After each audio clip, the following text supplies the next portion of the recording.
So after many hours of Final Fantasy VII Remake action, here are the tips and tricks you need to know to help you hit the ground running, starting out with the easier things and then building up to more pro tips later on in the video.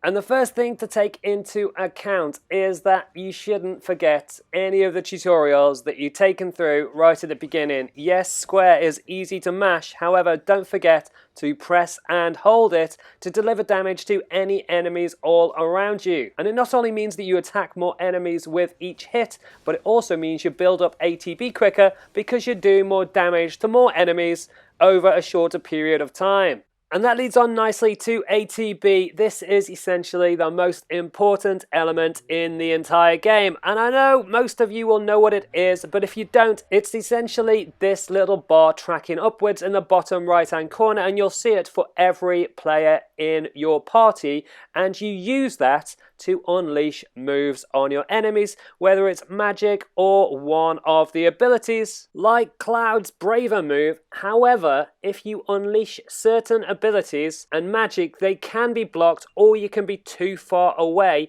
as in this Braver move that's just gonna wish. Because I was a little bit too far away from the enemy I'm directing it at, which you will see in this little video now. Delivers 0 damage and completely wastes the move. So make sure you're within range before you actually unleash any of those, and definitely keep an eye on your ATB charges as you play the game to see when you can use them for yourself and for any of the other characters in your party. However, the key is combining all of these things to deliver huge amounts of damage as quickly as you can. So you can go in, pick up your ATB charges, deliver damage. I think there's like 4 enemies here. Then I can hit up a spell, but I want somebody that's further away so that I can get them with the spell and then deliver damage to everybody else and finish them all with a hell of a lot of style. Continuing on with the basics, even if you can't get some of the more technical stuff that I'll go through later on, you can still make it through big bosses by having a good stockpile of potions and ether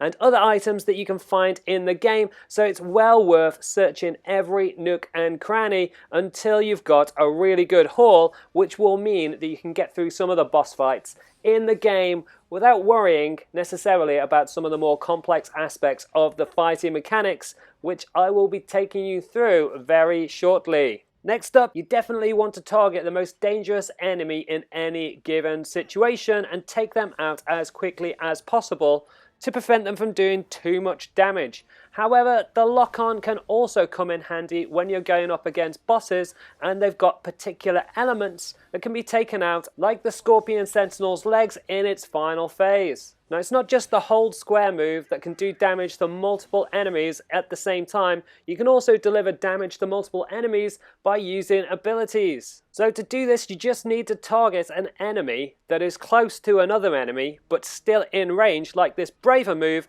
and you'll see that it delivers damage to both the enemy that I was targeting and the enemy next to it. As you get further into the game, you get the ability to be able to switch between members of your party, and you need to start to get into the habit of switching between the two dependent on the situation. Now, obviously, Barret is better at ranged attacks, so anything that's further away is easier dealt with him.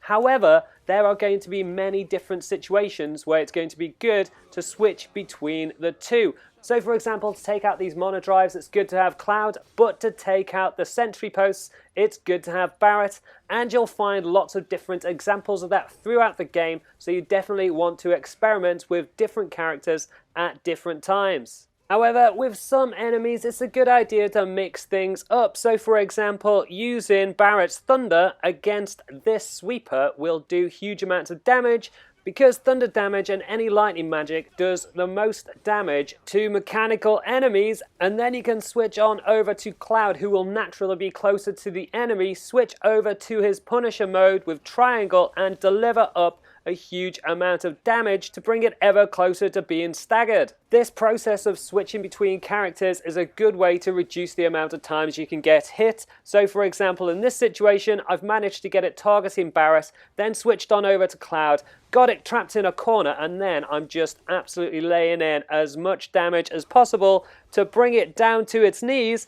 And as soon as it's staggered, this is when you can do the most damage, because you get a damage multiplier. So you can see here I'm pretty much going to finish it off, and that's all thanks to switching between the two characters and using their best moves at the right time. Now, one of the other things that you might not have taken into account is that just because Cloud is mostly a melee fighter doesn't mean that he can't hit up enemies that are far away, and it can do that by using magic. So the fire magic will be able to hit enemies that are far away. So if you get stuck in a bind, that's a good way to take them out. The evade move is slightly covered by the tutorial in the game a little bit earlier, but it's not always obvious in terms of how to use it or when to use it. And I find one of the best things to do is to use it to get up close to an enemy if it's a little bit far away. However, the other thing to look for is when you are up against a big boss like this and it's about to deliver one of those huge moves.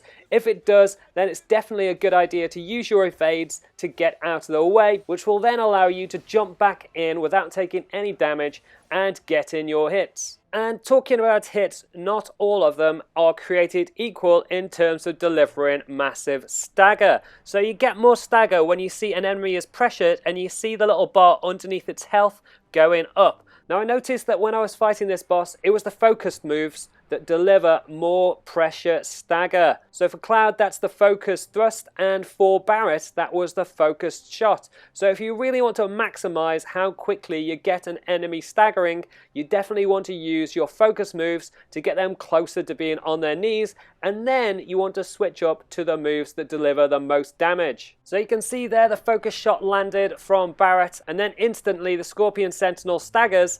However, one of the things that you're going to want to take into account as you get into some of the harder bosses is saving your ATB charges for the next phase of the attack. So here, instead of using any of Cloud's abilities, I'm actually building up my ATB charges while it's staggered, using the Punisher mode to deliver huge amounts of damage nonetheless, and that means that I save 2 full ATB charges, not for this phase, but when I get through to the next phase of the attack. One of the other things that you need to take into account when you're taking on bigger boss battles is that position play is really important, especially when it comes to targeting from ranged attacks like these missiles. If you can get initially targeted far away, and then when you think the attack's coming in, come in closer, then that could be a good way to avoid them. The other way to avoid them is sometimes you can get away with a couple of double rolls, but it doesn't always work. It's a bit hit and miss. So the best way is to find a place that will allow you to get the targeting in one place and then shift to another position. One of the other things that you want to take into account is that if you need to take out a particular part of an enemy, like this field generator or the Scorpion Sentinel's legs, then you need to use powerful moves like magic or abilities. Obviously, magic is definitely going to hit even if you're far away from the enemy. However, both of them are a good way to destroy the parts, which will help you finish them off quicker. As you can see here, I used 2 ATB charges for fire damage and managed to knock out the field generator with just 2 moves. Moving on to another one of the more advanced tips, you can throw off an enemy by switching character. So you can see here, the Scorpion Sentinel is about to do its big laser damage, but by switching from Cloud to Barret, the focus now is on Cloud, so I can use Barret to lay in loads of damage, while Cloud's taking all the attention up front, and then I can unleash my focus moves, switch into Cloud, and get it to stagger by just pummeling the hell out of it, until I bring it down to its knees. And because I've managed to stagger it a few times, I've unlocked my limit break. So there's a limit break tally at the bottom, which you can see on Clouds is full in the bottom right hand corner, and you get that by either taking damage or by staggering your enemies, and then I can unleash his limit break move to dish out even more damage. Finally, if you come across any section of a fight or any enemies with multiple areas to hit, like the right leg and the left leg on the Scorpion Sentinel, you should definitely go for them. Don't ignore these in-game prompts. They're massively important to helping you finish off big, powerful enemies. and you should fire everything you've got at them, especially any magic moves, and especially any magic moves that deal extra damage because they're elementally weak, so for example thunder on mechanical enemies. And that's it, that's part 1 of my tips and tricks for Final Fantasy VII Remake. Hopefully the video helps you out. If it does, drop me a like below. You can also check out part 2 when it lands with the link in the top right hand corner of the screen. Make sure you subscribe to the channel if you haven't already with the links on the left hand side, and hit that bell button if you want to get notifications for all of my videos as they come out. You can see the rest of my guide on Final Fantasy VII Remake with the links on the right hand side, including my full walkthrough for the game when it lands. Leave any comments below. Let me know how you're getting on in Final Fantasy VII, and I will catch you next time.